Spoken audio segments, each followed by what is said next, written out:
মাহেশের রথযাত্রা ভারতের দ্বিতীয় প্রাচীনতম এবং বাংলার প্রাচীনতম রথযাত্রা উৎসব। এই উৎসব 1396 খ্রিস্টাব্দ থেকে পশ্চিমবঙ্গের শ্রীরামপুর শহরের মাহেশে অনুষ্ঠিত হয়ে আসছে। রথযাত্রার সময় মাহেশের স্নানপিড়ি ময়দানে 1 মাস ধরে মেলা চলে। শ্রীরামপুরের মাহেশ জগন্নাথ দেবের মূল মন্দির থেকে মাহেশ গুন্ডিচা মন্দির অর্থাৎ মাসির বাড়ি অবধি জগন্নাথ, বলরাম ও সুভদ্রার 50 ফুট উচ্চতা সম্পন্ন রথটি টেনে নিয়ে যাওয়া হয়। উল্টো রথের দিন আবার রথটিকে জগন্নাথ মন্দিরে ফিরিয়ে আনা হয়। মাহেশের জগন্নাথ মন্দির ও রথযাত্রার উৎসবের পিছনে একটি কিংবদন্তি রয়েছে। সেটি হলো 14 শতকে ধ্রুবানন্দ ব্রহ্মচারী নামে এক বাঙালি সাধু পুরীতে তীর্থ করতে গিয়েছিলেন। তার ইচ্ছা হয়েছিল যে তিনি জগন্নাথ দেবকে নিজের হাতে ভোগ রেঁধে খাওয়াবেন, কিন্তু পুরীর মন্দিরের পাণ্ডারা বাদ সাদায় তিনি তা করতে পারলেন না। তখন দুঃখিত হয়ে তিনি আমরণ অনশনে বসলেন। 3 দিন পরে জগন্নাথ দেব তাকে দেখা দিয়ে বললেন, ধ্রুবানন্দ, বঙ্গদেশে ফিরে যাও। সেখানে ভাগীরথী নদীর তীরে মাহেশ নামে এক গ্রাম আছে, সেখানে যাও। আমি সেখানে একটি বিরাট দারু বৃক্ষ নিম গাছের কাণ্ড পাঠিয়ে দেব। সেই কাঠে বলরাম, সুভদ্রা আর আমার মূর্তি করে পূজা করো। এই স্বপ্ন দেখে ধ্রুবানন্দ মাহেশে এসে সাধনা শুরু করলেন।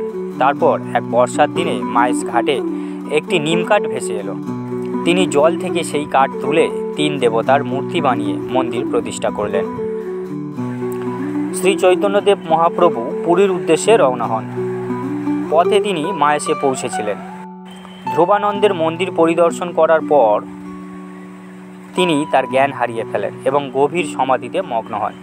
শ্রী চৈতন্য মহাপ্রভু মাহেশকে নবনীলাচল বলে আখ্যা দিয়েছিলেন, নতুন নামকরণ করেছিলেন। পরে বৃদ্ধ ধ্রুবানন্দ তাকে মন্দিরের দায়িত্ব নেওয়ার জন্য অনুরোধ করেছিলেন। এতে মহাপ্রভু কমলাকার পিপলাইকে মন্দিরের ভার দেন, যিনি ছিলেন শ্রী চৈতন্যদেবের দ্বাদশ গোপালদের মধ্যে 5ম। কমলাকার যুক্তিবিজ্ঞান অধ্যয়ন করতে নবদ্বীপে এলেন। পরে তিনি মহাপ্রভুর একজন প্রিয় শিষ্য হয়ে ওঠেন এবং তার মন্ত্রণালয়ে যোগদান করেন। তিনি 64 মহন্তের মধ্যে প্রথম। মাহেশ জগন্নাথ মন্দিরের ভার গ্রহণ করার পর তিনি সেখানে থাকতে শুরু করেন। তিনি এই বিখ্যাত রথ উৎসব 620 বছর আগে এখানে শুরু করেন। তার উত্তরাধিকারী এখনও সেবায়িত বা মন্দির অধিকারী হিসেবে মাহেশে বসবাস করেন। পরবর্তীকালে 1755-তে কলকাতার নয়নচাঁদ মল্লিক মাহেশে জগন্নাথ দেবের মন্দির তৈরি করেছিলেন, যা আজও রয়েছে। বর্তমান রথটি প্রায় 129 বছরের পুরানো। সে যুগে 20,000 টাকা ব্যয়ে শ্যামবাজারের বসু পরিবারের সদস্য হুগলির দেওয়ান কৃষ্ণচন্দ্র বসু রথটি তৈরি করিয়ে দিয়েছিলেন। রথটিতে রয়েছে মোট 12টি লোহার চাকা এবং 2টি তামার ঘোড়া। ইতিহাস বলে সাধক ধ্রুবানন্দ ব্রহ্মচারী স্বপ্ন পেয়ে গঙ্গায় ভেসে আসা নিমকাঠ দিয়ে দারু মূর্তি তৈরি করেন। রথের দিন জিটি রোড দিয়েই রথ টানা হয়। এই রথযাত্রাকে কেন্দ্র করে আজ বসে মেলা। এমনকি বঙ্কিমচন্দ্র চট্টোপাধ্যায়ের রাধারানীর উপন্যাসের প্রেক্ষাপট ছিল এই মাহেশের রথযাত্রা। বসু পরিবারেরই কর্তা কৃষ্ণচন্দ্রবাবু বর্তমান লোহার রথটি তৈরি করিয়ে দেন। মার্টিন বার্ন কোম্পানির রথটি তৈরি। 1885 সাল থেকে ওই রথে টান শুরু হয়। সেই থেকে একভাবে ওই রথ চলছে। 55 ফুট উচ্চতা সম্পন্ন এই রথ, 12টি লোহার চাকা রয়েছে। রথ ঐতিহ্যগত বাংলা নবরত্ন শৈলী। এতে 9টি চূড়া রয়েছে। কিছু বছর পূর্বে 13টি চূড়া ছিল।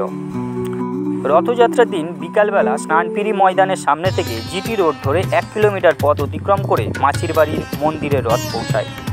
সাথে লক্ষ লক্ষ দর্শনার্থী উপস্থিত থাকায় প্রায় 2 ঘন্টা সময় লাগে মাসির বাড়ি। আবার 8 দিন পর পুনঃযাত্রা বা উল্টো রথের দিন ওই পথেই রথ স্নানপিড়ি ময়দানে ফিরে আসে।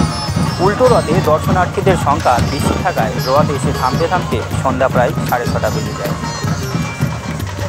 এই রথযাত্রা উৎসব প্রাচীনতম, কিন্তু বাংলায় সর্ববৃহৎ রথযাত্রা হয়।